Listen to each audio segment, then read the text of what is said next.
You are the most like me in a lot of ways. And I tell people all the time, you have taken the best of me and multiplied it 1,000 times. You're what I had hoped to be.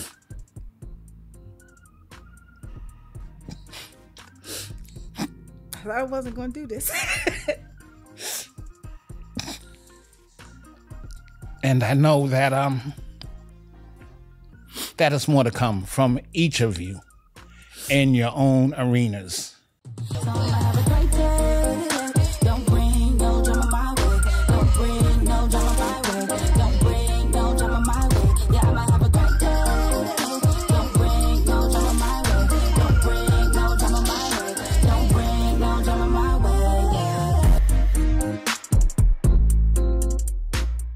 Everybody, welcome to another episode of I'll Just Let Myself In, the podcast where we do not wait for an imaginary permission slip, but we go through our God-given doors.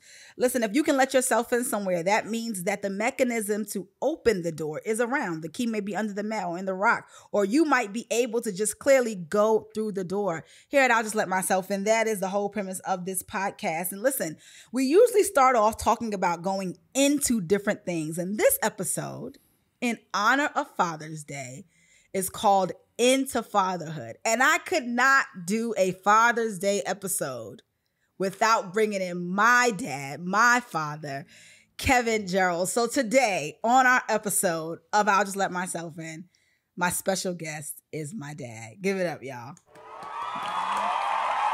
Welcome. I feel welcome. Welcome. Thank you for having me, and thank you to Holy Culture Radio and talking about Father's Day. And there's a lot to be said. Yeah, absolutely. There's a lot to be said because it's a continual process of learning and loving. Yeah. Well, let me just say this. Happy Father's Day to you. And thank you for being the amazing father that you are. I love you. Thank you so much. And I love you also. Awesome. And this is going to be a great episode. I can tell you right now. But first, you know what we got to do. We have one of the best segments in podcast television. It's called What I'm Stepping In, where I share with you the sneaker that I have on for today, and my dad is gonna join. So first, Dad, say what's up to the people, and we're gonna get into what I'm stepping in. Hello, everybody, and shout out to you, Lish, and Holy Culture Radio. Yeah, shout out to Holy Culture Radio. Always, I hope you guys are tuning in, checking out the show. We're on Holy Culture Radio every Monday night, 8 p.m. Eastern Standard Time, channel 140 on Sirius XM Radio. Let's get into what I'm stepping in so you guys can check out our sneakers for today. For me, I have on the Saucony, and yes, that's Saucony, not Saucony. Now listen, if you're from Brooklyn, if you're from New York, you've been saying Saucony for the last 30 or 40 years, but apparently it is pronounced Saucony. But I have on the Omni 9s. I got them on in green. It's like green, orange, and a little bit of metallic gold. This sneaker is super comfortable. It's really giving that walkable sneaker trend that's out right now with Asics and New Balance and all that kind of thing. And so Saucony is doing its thing right now. I'm really excited about the next J-Tip collab. I don't have any of the J-Tips. So if you are, if you love me, you like me, we peoples, and you got to connect, please make sure I get that next drop. But I'm really loving what Saucony is doing right now, and I will be supporting even more. So that's what I'm stepping in. You know the drill. If you like them, go get you some. Dad, tell the people what you're stepping in. Yeah, today I'm in the Adidas Ultra Boost 1.0. Shout out to the Legacy family. They're a running, walking shoe, very comfortable and appropriately. They're white, and I'm in the peach state with a peach trim. Yes, nice. You see where I get it from? Just my dad just described the sneaker so well. Listen, he was recently honored through Adidas Legacy. So it was really cool to see that as well. We'll talk a little bit about that. But as well, y'all know the drill. If you like them, go get you some. That's what I'm stepping in today. So as I said, I'm super excited about this episode because I have my dad here. And, there are not very many people on earth who I feel understand me as much as my father does, because we're just very similar. We're very similar people. And a lot of the way that I think about the world, a lot of the way that I show up in the world, I don't see in other people until I see or talk to my dad. And I'm like, oh, that's where I get that from. And so, Dad, I'm excited to have you, here. I'm excited for my audience to get to hear from you, get to hear your story, whatever parts of it that you want to share. I want to ask you, as we get started, this episode is going to be entitled Into Fatherhood. And we're going to talk a little bit about you, not just as a dad to me and my siblings, but just fatherhood in general. Okay. Father figures, coaches, things of that nature. And so I wanted to ask you, when you've been a father now for 40 years, your oldest child is 40 years old. I'm putting you on blast, right? Okay, I'm good with that. You've been a dad for 40 years. What do you feel like you would tell a dad that's becoming a dad for the first time that you've learned these 40 years? Over the 40 years, what I've learned most is to be there. No matter what the circumstance may be, the extenuating circumstances, the outside circumstances, be there to the best of your ability. And you'll be surprised what that will do for your child. Yeah, that's a good answer. That's a good answer. What do you, when you think about, when you first became a father, you were young. I won't say the age, but you were young. What do you feel like you were ready to be a dad? Do you feel like you even thought about that? No, I didn't think that I was ready, but one of the things was that I think I was kind of like a later father in respect to what happens in our community and in a lot of communities. I was a father later, but I think that I stepped into it, lovingly and willingly to be a good dad. Yeah.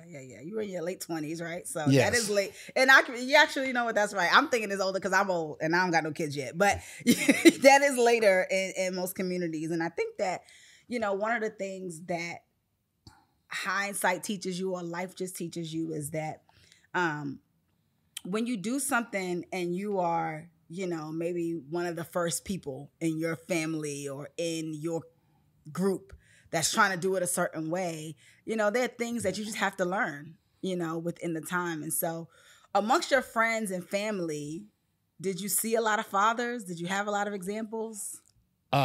Yes, I did have examples. And as I said, some of my friends had children earlier than I did. But I did have some examples, and as in life, you have positive and negative examples. Yeah. And even through both cases, you can learn from. Yeah. A lot of times we think that something happened negatively that you can't learn from it. I often refer to a point of something saying, I can tell you, I may not be able to tell you what works, but I could definitely tell you what doesn't work. Yes, you do say that a lot. So you have a lot of isms. My dad has a lot of sayings.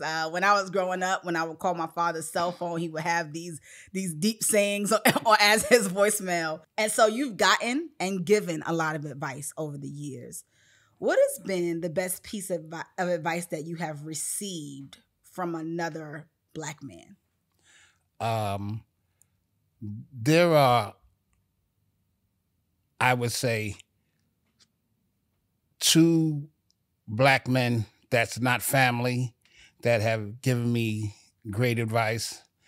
And one is the late Dr. Walter L. James. And he would always say, everybody knows something about something, but nobody knows everything about everything. Yeah.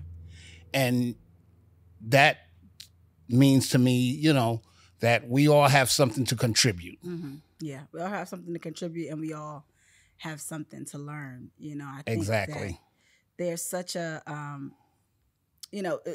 June is Men's Mental Health Awareness Month. I don't know if you know that, but June is Men's Mental Health Awareness Month, and June is also the month of Father's Day. And when we think about Black men in society at this juncture right now, I think it's more important than ever for there to be fatherhood, right? Obviously, when you have a biological son, but also father figures in young males' lives. I think it's important that even when men are in their 20s and 30s, that there are men in their 40s and 50s and 60s mentoring and fathering and advising them.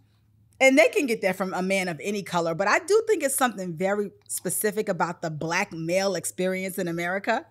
that only another Black male can really help you navigate fully. And so for you, you know, as you were maturing as a man and having those figures in your life, you know, what do you feel like was the most helpful thing that they did for you in terms of your maturation? Well, as I spoke about the late Dr. James, he was a man that came into my life later on when I was a grown adult with children. And as I said, his ism was what I spoke on, and he talked about knowledge, class, and style. Earlier on in life, there's a gentleman named Drake Toledo. His thing was be a strong young man. You know, through athletics, he taught us to be accountable to yourself, to your teammates, be responsible, and have confidence. So those two gentlemen, especially early on in my life with Coach Drake, was very important. And I carry that message on today. Yeah. When I share with young athletes and young people in general. Yeah, let's talk about athletics. I have on a New Utrecht football jersey. My father played football for New Utrecht in Brooklyn as a teen and was a part of the wave of some of the first Black students in that school. And that is a story in and of itself, just at that time. You know, I think, as you told me before, you didn't take it that seriously, but you knew later on the impact that it had, you know? Yeah, it was, to make a long story short, I grew up in Brownsville, Brooklyn. Brownsville never ran, never will. You can make the long story long. We got time. You know, talking about Brownsville, I'm not a tough guy from Brownsville, but I'm Brownsville tough. Yeah. And that means that wherever I go, I can stand, as they say, 10 toes down. Growing up in Brownsville, my mom never allowed me pretty much to go to school with my friends.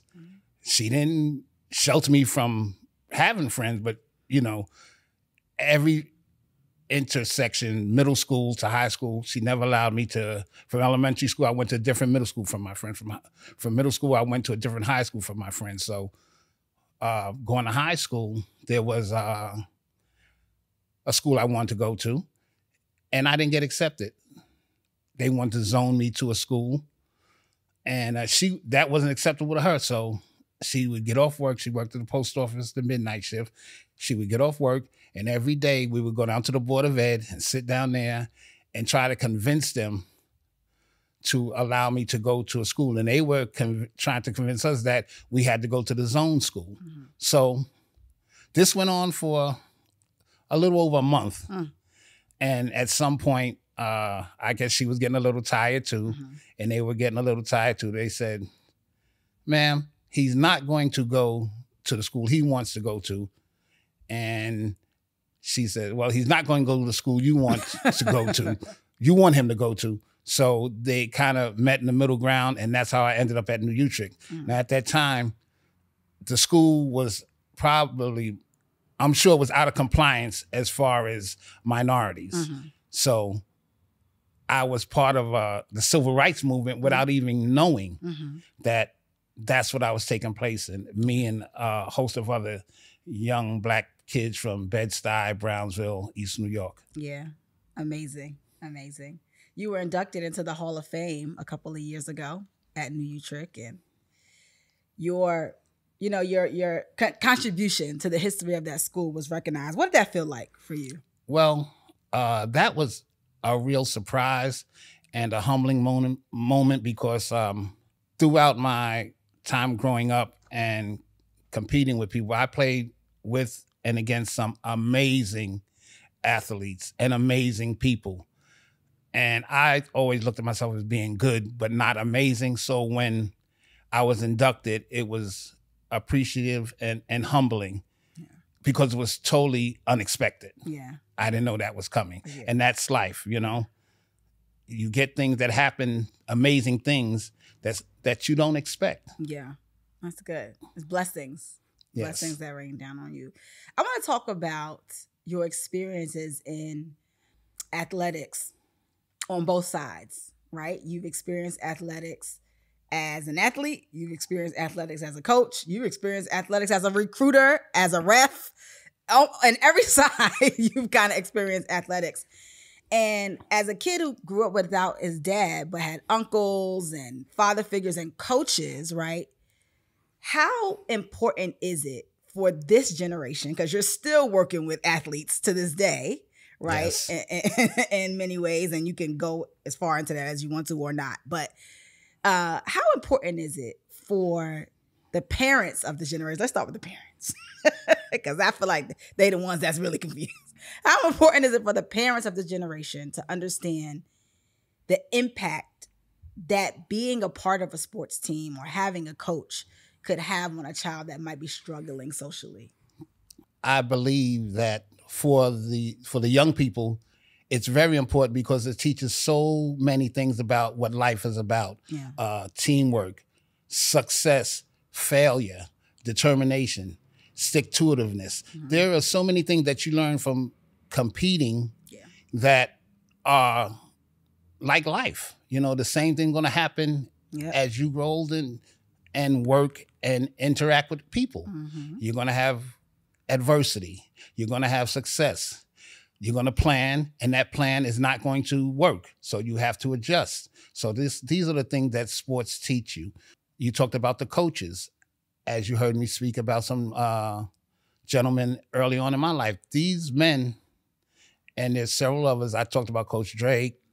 There's a gentleman, William Jones, Bobby Jones, we call him BJ, his brother Harold. These are all guys that were in Brownsville that were doing this stuff with youth. And I'm not the only one. Obviously, they are doing stuff with youth that impacted our lives. And a lot of us turned out to be good, positive, strong, young Black men. Yeah, we made mistakes. We weren't perfect, but, you know, the impact that they played in our life carried on to our adulthood. And as we sometime are together, we joy in remembering them, you know, and the things that I do, I tell people all the time is in honor of them, because I remember asking, why do you do this? You don't get paid. And they said, so that one day when you have the opportunity to do it, you can do it. Mm-hmm. And now we call it paying forward. Yeah. But, you know, at that time we did, you pay back, you know. And you talked about the parents. The parents are loving. They want the best for their children. Sometimes they don't know what's best for their children in that arena, meaning the sport. Let the coaches coach. Mm-hmm. Let them develop your child, you know, with your assistance. Mm-hmm. You don't have to be overbearing with the coaches or the officials. Mm-hmm. You know, most of these people here are out here doing this for the love of it, and nobody's getting rich off of it at the ground level. Yes. So allow them, be respectful, be appreciative, and make it a team with you and the individual that's interacting with your child. Yeah, absolutely. That's good. And I think remembering that coaches have a unique space in a child's life that they may be able to get through to your child when you can't, you know, and it's not just sports, you know, this could be if your child is a part of the debate team or mathletes or a part of a church youth group, right? Your child needs outside influences, outside voices that are positive and that you can trust to tell them the right thing. And so even when I think back on my life, there's so many adults when I was a child who now I'm still friends with. We're kind of like peers now, but they were my mentors in many ways as a child. And as great as, you know, I have an amazing mother who, my mom taught me everything I would need to know to be a good woman in this world, right? She did that. But even with that, there are women who I would not be who I am had they not imparted their wisdom and their life experiences on me and had not guided me and told me, don't do that, or stop doing that, or you're doing too much, you know. Without that, you know, mentorship and guidance, even in my early 20s, I know I wouldn't be where I am. And so community is so important. And to be honest, in this climate that we're in this country right now, community is just going to be more important than ever. You can't get around community. I'm very hard on myself about not getting super sad about what's going on in the government, because my community has always withstood and, anything, you know what I mean? And so I know that as long as we stick together and as long as we hold each other up and hold each other down, depending on the situation, I know that we'll overcome. And so those things are very important. I want to pivot. I feel like as a father of three very different people, as a father who, I feel like, if I could be frank, whose relationship with all three of those children have developed at different paces, right? What do you feel like you're learning even now as a father of adults? That's interesting, and it's accurate the way that you presented it. I'm learning that I still have to kind of nurture and show fatherly care and love and input to all three of my children, but not necessarily in the sense of being overbearing or controlling or trying to demand certain things. For yourself, it's more like we bounce things off one another. I feel comfortable talking to you about things that's going on in my life. What do you think? How do you feel about this? What do you think about something I'm thinking about doing or something I'm doing? With your sister, I like to kind of nurture her more, encourage her more, and, be more supportive of her because that's what I feel she needs. And with my son, your brother, I just want to let him know that I'm here for him, that I'm proud of him, and I'm happy where he's at in life, and that I know that life is going to improve for him. Yeah, absolutely. And I think all three of us feel that you're proud of us. I think all three of us feel that you are happy with where we are. Yes, I am. We all three, I can confidently say, try to lead a life where our parents don't have to worry about us, where our parents don't have to worry about if we're going to be all right. Now you are going to worry because you're our parents. That's what parents do. And we worry about y'all. Absolutely. That's love, that's family. But I think that there's a mutual respect amongst us all, which I think is helpful, And healthy. And healthy, yeah, and I always tell people that our relationship has evolved. We always had a good relationship, never had a bad one, but I think it's definitely evolved over the years. And growing up in a home, I always say I grew up in a single parent home, but my father was very involved. And sometimes people are like, well, what does that mean? I'm like, he never missed a Christmas or a birthday or a graduation or anything important in my life. He just didn't live with us, And I think that there were, my parents were married, so it's not like, and listen, that's no slam against anyone whose parents didn't get married, but I think that did bring a little bit of a different type of stability when it came to like co-parenting.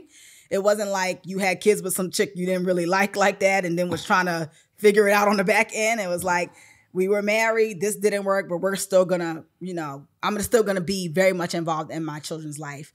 And I think that, for me growing up, there were feelings of uncertainty in my relationship with you just because we weren't in the home. And I remember as I went to high school where my dad worked, which I did not want to go to this high school. It's the best decision I ever made, but I did not want to do it. Or it was ever made for me because both him and my mom were like, you going. But I went to high school in Harlem at Frederick Douglass Academy. I'm from Brooklyn, Bed-Stuy. I wanted to go to high school with my friends. I wanted to go to Midwood or Banneker or something. Boys and girls. I did not want to go all the way to Harlem. And I had to wear a uniform. And I was like, uniform? Like, I've always been into fashion. High school was going to be my time to step. And it wasn't no stepping. I was stepping in that blue and white and making sure I was academy, as they used to say. So at that time, going to high school where my dad worked, I got to see my father every single day for like 4 years. And I think it really fortified our relationship in a way that my siblings didn't necessarily get. One, we're more alike. I'm more like my father than I'm like any person on earth. So that already is it gives us I think a different type of bond. I think my sister is more like my mom. My brother is like himself. I don't know who Jared is like. He's a fantastic human being. I'm going to get him on the couch eventually too. One of my favorite people on earth. But I'm definitely like my dad. And so I think that made our bond easier. But even in, as I said earlier, the last decade, I feel like our relationship has just blossomed like a flower, like truly. I agree. There's been a lot of different circumstances. One, I went through a breakup in my mid-20s, and it forced me to have a conversation. I don't even know if you remember this, but it forced me to have a conversation with you about heartbreak, and that guy not being the first guy to break my heart, and that my relationship with you as a child, like I wanted more from you, and that allowed you to explain to me where you were at as an adult. I got to talk to my father as an adult and really hear him and listen to him. And we just started, like you said, bouncing stuff over each other, just sharing, like having a real friendship. We always were friends, like, because we like the same stuff. But now we were like heart friends, like I felt a deep emotional connection to you since that moment. And I've never not felt it since then. Yeah, well, that I remember the situation. I remember telling you that it will pass. I remember you telling me that, it wasn't, he wasn't the first male to break your heart. And when you said I was kind of taken aback by it, and I was hurt by it, and rightfully so. When someone you love, your child, your daughter, when you're a man, because your daughters you have particular love for, that you probably, the only other person that's probably comparable is your mother, and then your wife, and they're all three like 1A, 1AA, so they're so close. But your daughter, when you're a male, you have a daughter, you want nothing but the best for her, because as a man, what lays in wait for her as a woman. Yeah. So you only hope the best for her. So when you told me that, it kind of, some people say forced, but I'm gonna say it kind of had me open up to you about where I was as an individual, certain points in my life, where I am now with you, meaning at that time, and where I'd like to be moving forward. Yeah. And I think that dynamic opened up everything. Yeah. And I probably never said this to you before, but I think by us developing that, it just opened it up for your brother and your sister.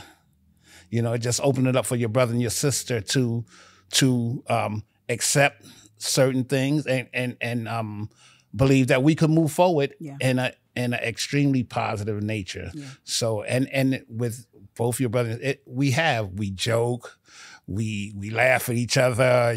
We know what jokes are coming. Yes. Sephra knows what jokes want to come when a certain subject comes up. Jared knows when a certain jokes are going to come when a certain subject comes up. I have nicknames for all of you, which I'm not going to say. You guys could disclose those at your own leisure. Yes. But and to this day, I still call you guys those nicknames from time to time. And like you're smiling now. When I say it to you, I get the smile. Yes. I love it. I think one of the things I really try to implement, or not implement, but try to communicate to dads is it's never too late. There's so many dads who never apologize to their kids, who never explain, right? It's not about making excuses, but there were real reasons. That things, you know what I mean? And I needed to hear those reasons. Right. Now, it's up to you as the child to, if you're going to be, you're just making excuses or whatever. I won't speak too much to this because it's their story to tell, but I had some very serious talks with my siblings about forgiveness. Our parents are human beings. Yeah. They are human beings who had a whole life experience before we got here, who may have dealt with fatherlessness themselves. Even my mom, you know, again, I won't tell her, I'm gonna get her on the couch too, but I won't tell her story. It's her story to tell. But, you know, even having a dad in her life, it wasn't the type of dad she would have wished for, you know. Yeah. Even as amazing as my grandmother was, and, you know, and as amazing as my Nana was, there are things they did to y'all or around y'all that affected y'all. And I try to help my siblings and all adult children remember our parents are people. So we have to, if we want peace and if we want a good relationship with them, we have to give them grace and forgive. Doesn't mean you can't express. I'm very good at expressing to you and my mom. Right. But I think that's what makes our relationship so good. A lot of kids don't want to say nothing because they think, oh, you know, but sometimes that's the breakthrough. Yes. Well, that you need. Talking about my relationship with my children, one of the things that I've put aside, I'll carry it forever because it is what I am. I'm your father, I'm your dad. But one of the things I put aside when I'm talking to you guys and dealing with situation or want to voice something, or you ask me my view, I think a little more like now as like I'm a counselor. You know, I don't demand that you do what I say. Doesn't mean what I say is 100% right or it's going to work, but I'm a counselor. I give you what I have from my strength, hope, and experience, and hope that it works for you. Yeah. And the other thing, you've heard me say this time and time again, that I'll say the greater majority of parents, that when they give their child advice, something, they're saying it so that the child can be successful. Yes. You know, they're not digging a ditch and say, walk that way. They are telling you what they think will be the most successful thing for you to do in that situation. Now, it don't always turn out to be successful. Yeah. That's the reality of it. But when they're giving you that information, they're doing it from a point of hoping that you're successful. Succeed. Yes. You know, and shout out to Leroy and Lucy. Yes. I had the best in-laws. Yes. Shout out to my grandparents. Yeah. And my Nana. You of know, course, you know. My dad's mom. I had really great, I always felt very loved. And it informs how people, you're so confident. I've never not felt like a superstar. Ever in my life. In my family. You know what I mean? So even if I was never successful anywhere else, I always knew I was loved. My skin color was always champion. You know, shout out to my aunts. My Aunt Sharon called me chocolate chip from the day I was born. You know, my mother's family always, you know, there's just always a lot of love. You was telling that story about Nana at the border end. And I'm like, that's me. That's me. You tell my husband probably like, that's me. My kid, we talk now. We don't even have kids, but I talk now about the education. I will not allow them to be somewhere where they're not going to be, you know, nurtured in the way that I feel like they need to be nurtured, you know, and I there's so much of them all inside of me, even Leroy. my and you know, talking about the education and the part with my mom, you call her Nana, I call her Mama, fighting for me to go to certain schools. We have to remember at that time, it was the norm that you would think, and it didn't have to necessarily be so, but you would think that in other communities, there were better opportunities. Yeah. And it's a fact. Let's not say to think. There was a fact, maybe not in Brooklyn, New York, but other locations, and possibly even in Brooklyn, New York, that the opportunity to be better educated were not necessarily in our communities.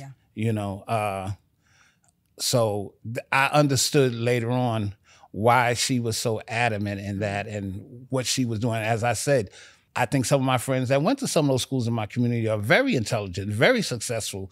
You know, they can rival in a lot of things with anyone else in the world.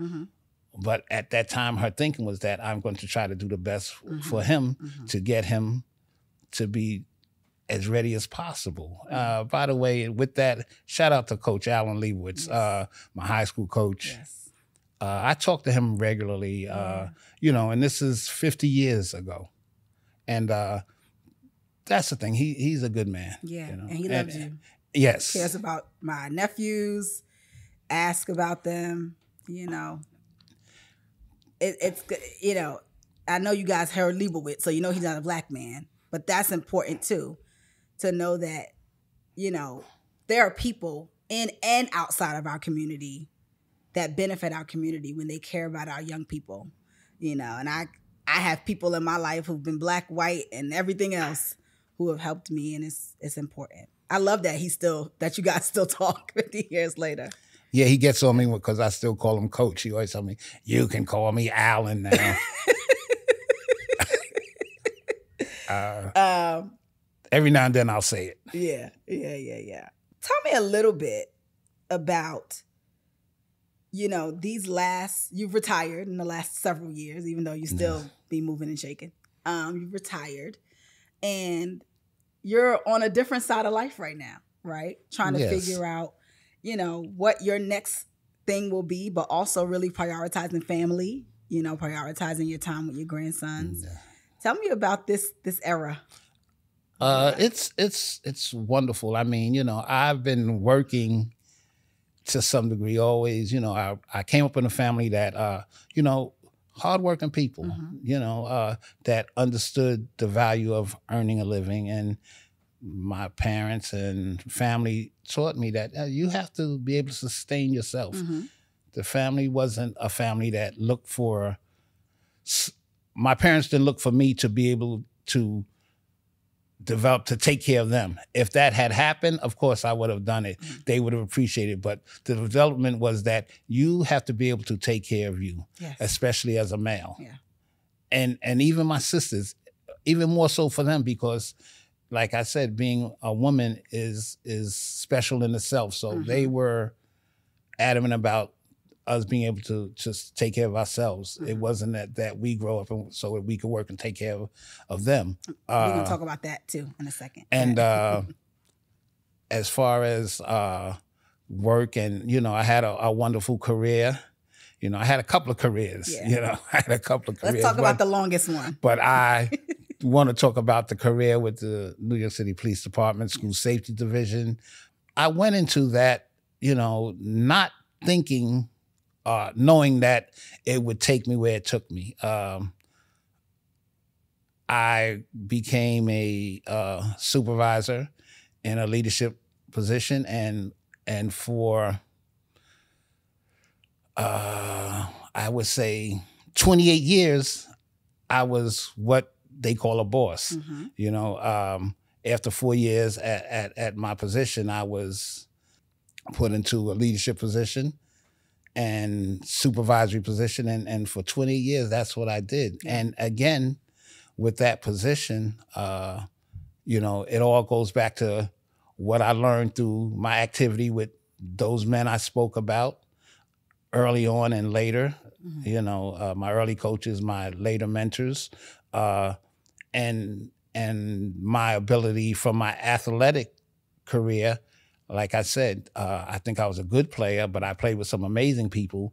But stuff that I learned, that if I had done certain things earlier on in my athletic career, I would have even excelled even more. But now I could take those experiences and use them in my career to excel and to raise people up. Yeah, I love that. And you've done it, and you retired, and there's, you know, articles of you wrestling knives out of hands, and, you know, there's a time where people were bringing guns to schools and all those things, and you really are a hero. Thank you. You really are a hero, and so many people still refer to me as Gerald's daughter. Like, you Gerald's daughter, right? I'm like, yes.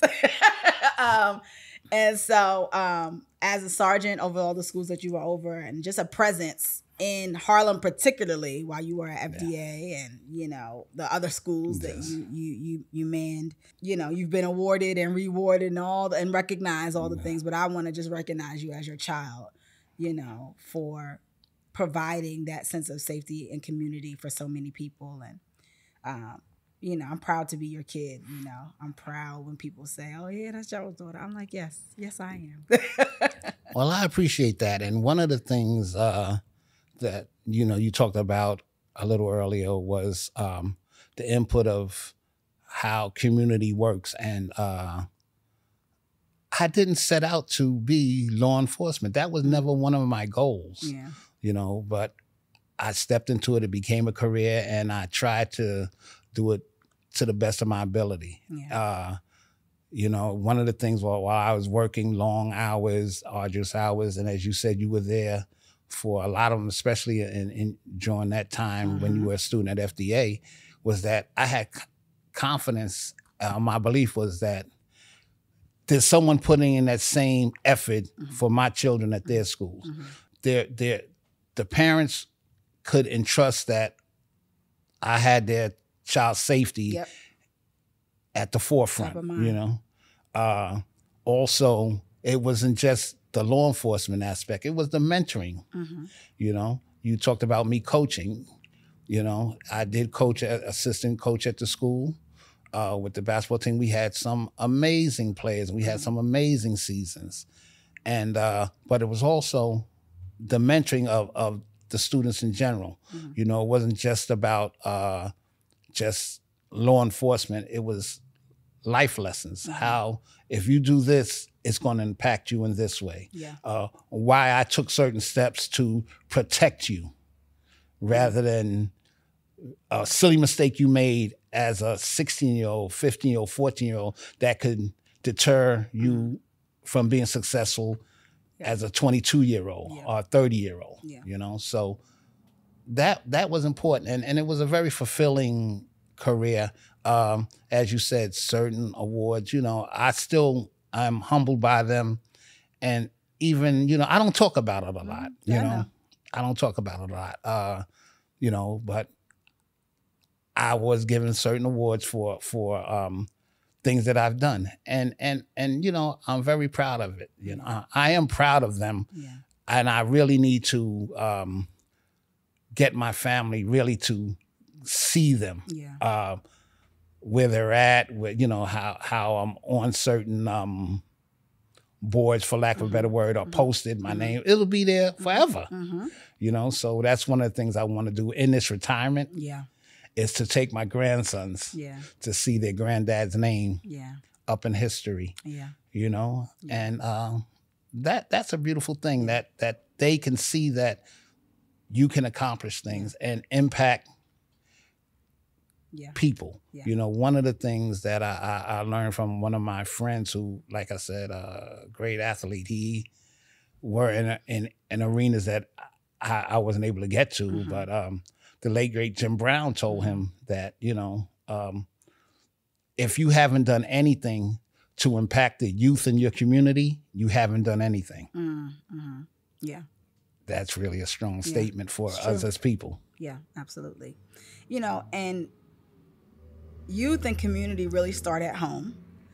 And you now have 3 grandsons. My brother has 3 amazing, beautiful, smart. One of them is only 6 months, but he's beautiful and smart. Children.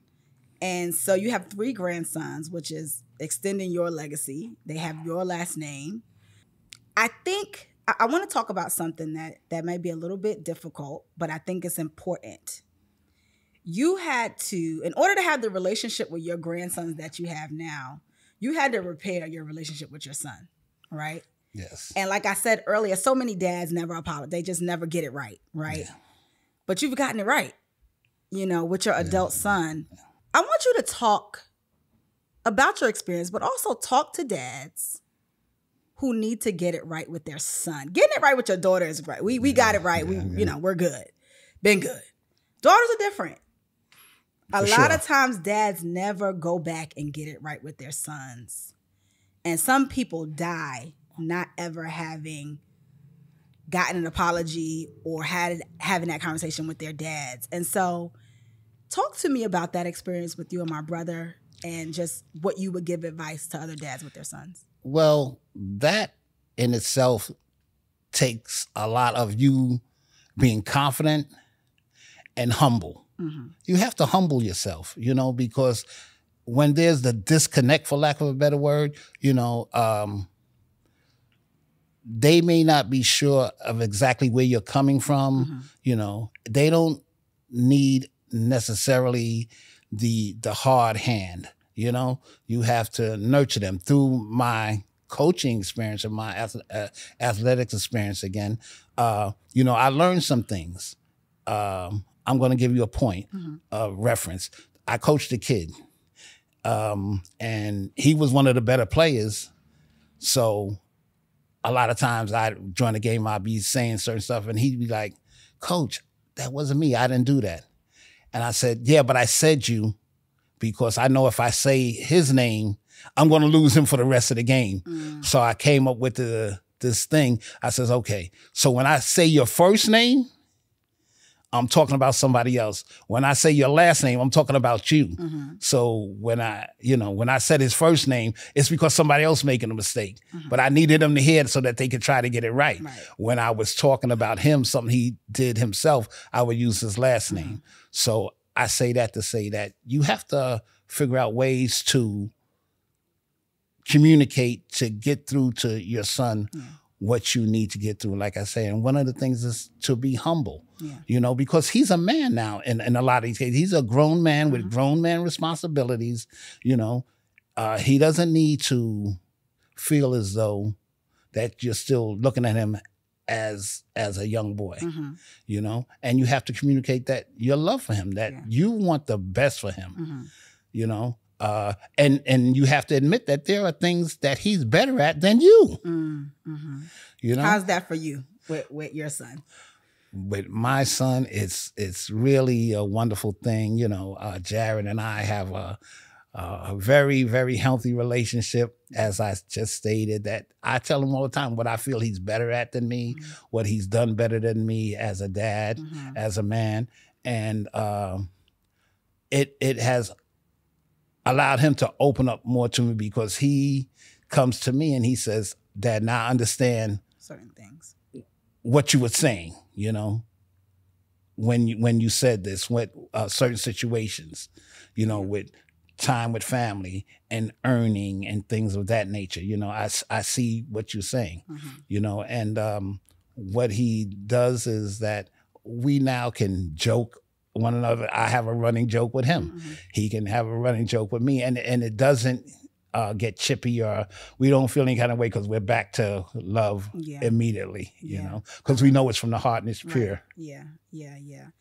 And do you feel like for you, going to him and having the conversation that you had with him, having the conversation you had with me, having the conversation you had with Sephra, because they were all individual conversations, do you feel like it made you a better man? Yeah, yes, I think it made me a better man, because like I said, there are certain things that Jared has done in his life, and especially in his life as a father, that I am extremely proud of. And I felt compelled to tell him how proud I am of him for doing it, and what I felt that he was better than me at, you know?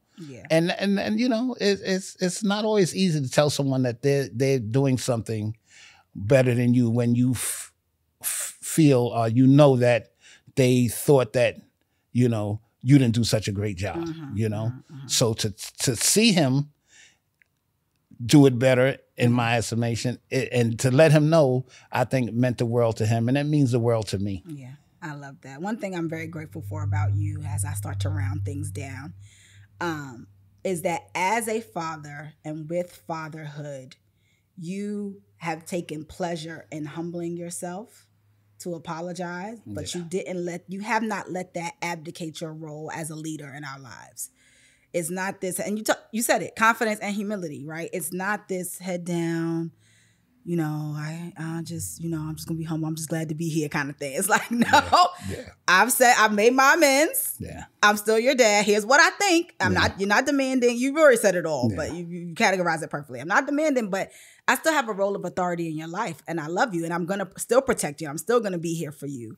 And when I met my husband, you know, we talked about our upbringings and all these different things, and I remember telling him about you and telling him about what I could just never accept from a man because of my father. You know, I'm like, I can never be with a man who doesn't provide. I can never be with a man who doesn't protect. I can never be with a man who doesn't respect me, you know, doesn't respect my mind. You know, my father has never made me feel like I'm not smart enough to advise anybody, including him. So why would I marry a man who acts like I can, you know, and so much of the best decision I've ever made outside of following Christ is marrying my husband comes from how you not necessarily raised me, but how you treated me and how you treat me to this day.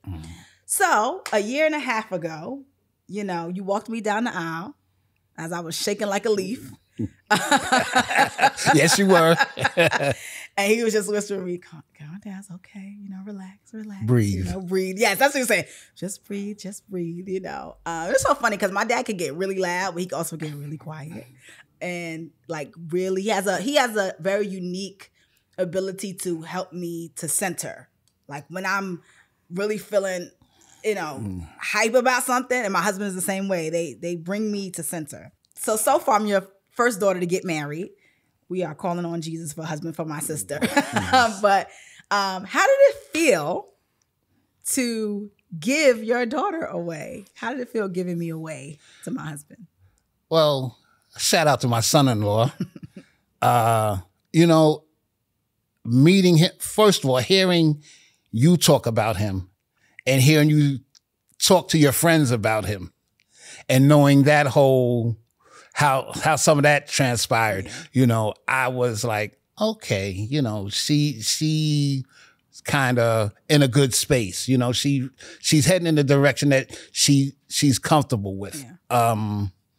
And then meeting him and actually just conversating with him sometime on the phone, and then meeting him, and then the way that he asked to be your husband, asked for you, asked of me, would I allow you to be his wife? You know, it really was really nice. It was a throwback. It showed the kind of individual he was, because when I tell people that story, they say, wow, he really did that. You know, he asked for your daughter's hand. You know, you went out and you guys talked and you met and you shared, you know, about each other. So I and then your glow, I knew you were in a good space, you know, and he hasn't let me down, you know, he hasn't let me down. And I know what I want to be, and you're going to smile and you're going to laugh. You know how Lucy Mae Isaac was with me. Yes. In regards to your mom, that's what I want to be for your husband. Yeah. And you are his champion. Yes. I will always champion him. Yes. You know, now he's not perfect. Nobody is, but I will always champion him to you, you know? And you do. You know, what I love about you guys' relationship is I always joke with him. I say, you know, and I used to come to New York and stuff. My father used to be like, you good? You need money or whatever. The second he met G, he was like, you good? Enjoy. All right, see you later. Because I used to come to New York and stay with my dad. And even on our first date, my dad took me, you know, and I was like, on our second date, I was like, I don't feel like going. My dad was like, you better go on that date. You better go on this date with this guy. Like, he seems like a good guy. And so the amount of trust, I remember when we got engaged, you know, some of y'all know the story. My husband surprised me and brought my family down and all this stuff and did a party. And I remember us all just crying so hard. And I remember you just thanking him and just being like, thank you, man. Like, and that memory, I think about it often because your approval is so important to me. I could have never married a man that you didn't approve. I just couldn't have. You know, like that just would have never worked for my brain. You know what I mean? And it is like you're championing him even before we got married. It made me feel more ready to be a wife. Like, okay, this is I'm making the right decision. You know, my mom too, who I feel like my mom she just trained me to be an amazing wife. Just watching her be a woman. But she was going to love him regardless. You know what I mean? She loved him from, you know, as a man, you know men. Yes. You know. We had many conversations. Exactly. You know men. And you've been telling me about men since I was old enough to have these types of conversations, you know, about the type of man I needed. So for him to have your approval just really put my heart and mind at ease. And there's so many characteristics of you that I see in him, that I see in, you know, myself as well. But just so many characteristics that make me feel safe and protected in my marriage. I'm like, okay, yeah, this is the best thing. And so I always cherish the fact that we were long distance and he met up with my dad on his own, unbeknownst to me, you know, to ask for my hand in marriage. So I love that. And, you know, shout out to your mom. You know, we've heard the story already earlier in the talk that her and I didn't make it as husband and wife, but shout out to her. She gave me 3 healthy, beautiful kids, and she did the heavy lifting. I say it all the time. I don't have no qualms about saying that she did the heavy lifting with the kids. And to this day, I don't think that she realized how much I appreciate her for that, you know. But that's the reality. And she did an amazing job raising 3 kids at a time, you know, that it was tough. You know, I'm sure it was tough for her being a single mom, you know. Yeah. Bed-Stuy, Brooklyn, the 90s, you know, it was no joke. But she did the best she could to raise us up in a way that really taught us morals and principles. I always tell people I had the best of both worlds. You know, my mom would play R&B and gospel. It's like soul music and gospel. And then my dad put me on to my hip hop and R&B roots, as well as all the soul and all the, if you have been around me and heard me talk about music, you know how nerdy I get with who played what and all that. I get all that from my dad. All that comes from my dad. And I really feel like I had the best of both worlds in terms of parenting. And I'm just grateful. I'm grateful for all the ways that you've grown and changed. You are a pleasure to have as a father. You are an incredible father of adults. You know, sometimes I tell people you may struggle to be a parent of young people, right? That's just nature, right? I worry. I'm like, Lord, help me be patient, help me be kind. But I know I'll be a great parent of a teenager or adults because I'm good at working with that age group, you know? And I think that I'm just grateful that the Lord, you know, has kept us all so that I feel like we're living in our harvest season as a family. You know, when I tell people that I have a group chat with both my parents who are divorced, they're like, what? I'm like, because they respect each other. You know what I mean? We ain't talking about nothing crazy in there, but every morning my father will send us an encouraging message, a spiritual message, something to encourage us and fortify our day. You know, my sister-in-law sends pictures of my nephews and my brother. We sends jokes, and my sister sends pictures of the dog. And if I'm on vacation, you know, we just love each other. It's not every 5 seconds, but there's a safe space. And I know for a fact that if anything was to happen to anybody, we will all show up and be there for each other. And I'm insanely aware of how much of a blessing that is. Not just that we're all alive, but that we're unified. Yes. It is a blessing. And so into your fatherhood, you may not have been as certain or as sure, but you've done a heck of a job. And I really want you to know that. I thank you for that. And, you know, one of the greatest things about my fatherhood and my parenthood is that no matter who I meet, when they talk about you, Jared, and Sephra, they tell me how amazing you guys are, how great of people you are, you know, and that how beautiful people you are, that you're loving, caring, helpful, you know, respectful. You know, nobody's ever come to me and told me anything about any one of my children that they seen them doing something crazy, even child stuff, you know. Nobody, I heard Jared cursing out in the street. I saw Lish or Sephra hugging up on some boy. I'm talking about his youth, you know. And even adults. I've never heard anybody come to me and say anything crazy about that. And, you know, like you said, being in your life in the capacity that I was, you know, a dad that wasn't in the home, you know, I still see my input in each of you. In a particular way. Like you said, I agree with you. You are the most like me in a lot of ways. And I tell people all the time, you have taken the best of me and multiplied it 1,000 times. You're what I had hoped to be.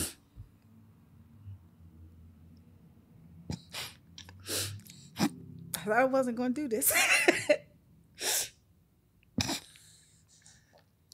And I know that that is more to come from each of you in your own arenas. Yeah. You know, but like I said,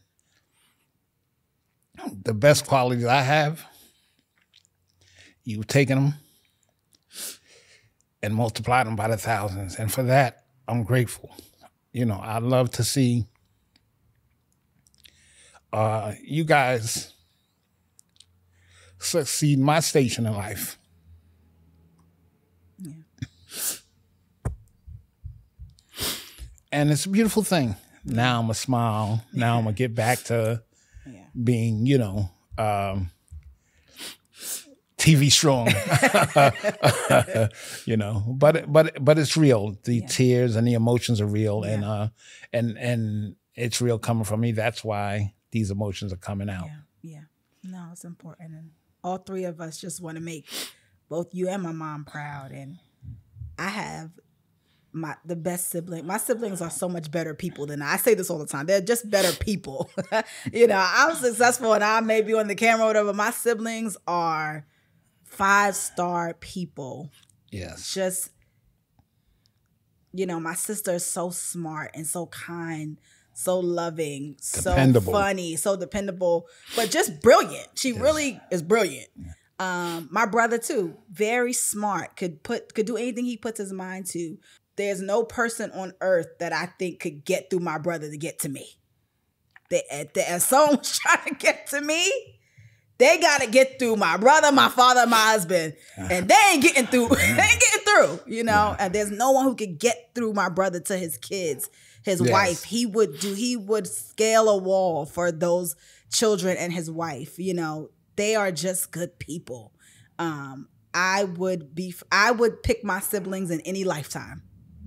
Any lifetime, I wouldn't pick different siblings. And I just love them so much. And even our relationships are developing and growing, you know. Yeah. And so it's a beautiful thing, you know, like you said, you and my mom didn't make it, but you created a beautiful legacy through the three of us. And now the next generation of grandkids, which hopefully I'll be able to add to at some point. But we ask a question here at the end of our show, and is, in the grand scheme of things, what do you want your legacy to be? And so for you, you know, when it's all said and done, what do you want your legacy to be? That I